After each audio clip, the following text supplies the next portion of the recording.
So Firo uses a hybrid consensus model where we have mining and we also have another sort of a layer on top of it, which is masternodes.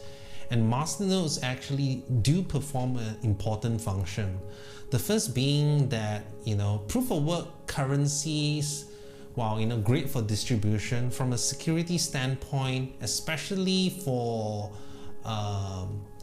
coins that are mined by GPUs or CPUs, they are a lot more susceptible to what we call 51% mining attacks.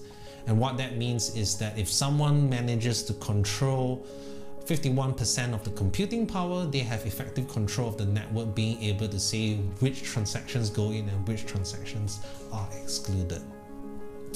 Now, why this is a bigger problem for commodity like in the consumer hardware mining by CPUs and GPUs is that people can rent this hash rate, attack a particular cryptocurrency, and even once that cryptocurrency is attacked, the value of the CPUs and GPUs do not decline. You still can use them. You still have a purpose for them and you can resell them. There is no adverse consequence to attacking a coin beyond pure profit. When compared to ASICs, which are like dedicated machines, like, okay, this machine can only mine Bitcoin, right? If I were to attack Bitcoin and, let's say Bitcoin price crashes, my machine also becomes less valuable as well, so I'm also kind of shooting myself in the foot.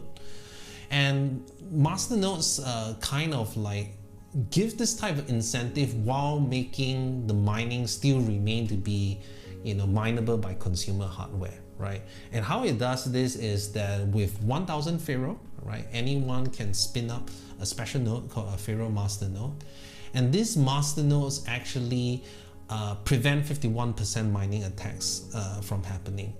And it also provides instant block finality. So as you know, if you with other proof of work block currencies or even other blockchains, generally when you do a deposit, when you make a transaction, you're asked to wait, okay, let's wait for 2 confirmations, 3 confirmations, 4 confirmations.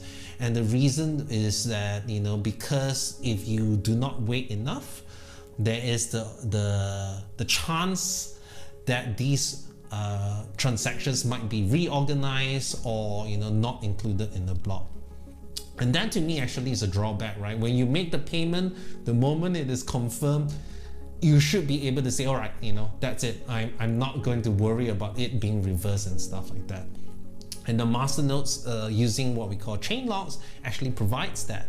And it signs the block, and that means once the block is confirmed, there will not be any, the block cannot be reorganized or changed. So you get what we call instant block finality. So that's really important.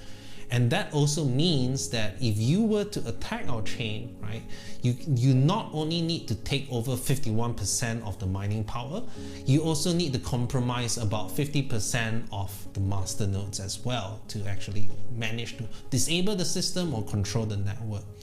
And that also greatly increases the cost. Can you imagine that not just you have to rent the hash rate or get the hardware to attack it, you now actually have to buy Firo to host these masternodes, and now when you attack the coin, the Firo that you bought to attack is also worth less, right?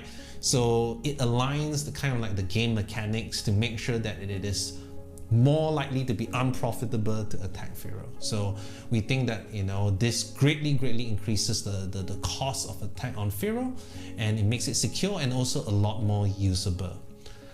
Transactions also with our recently deployed technology called Instant Send also allows transactions to be confirmed within a couple of seconds without even needing to wait for block confirmation.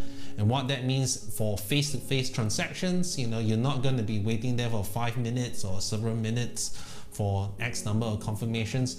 Within a few seconds, I can say, yep, okay, that transaction is not going to be, is already irreversible, and I can walk off. And we think that's a very big, improvement in user experience when we want to be usable currency. So I hope that explains why, what the role of Firo's masternodes are in our network.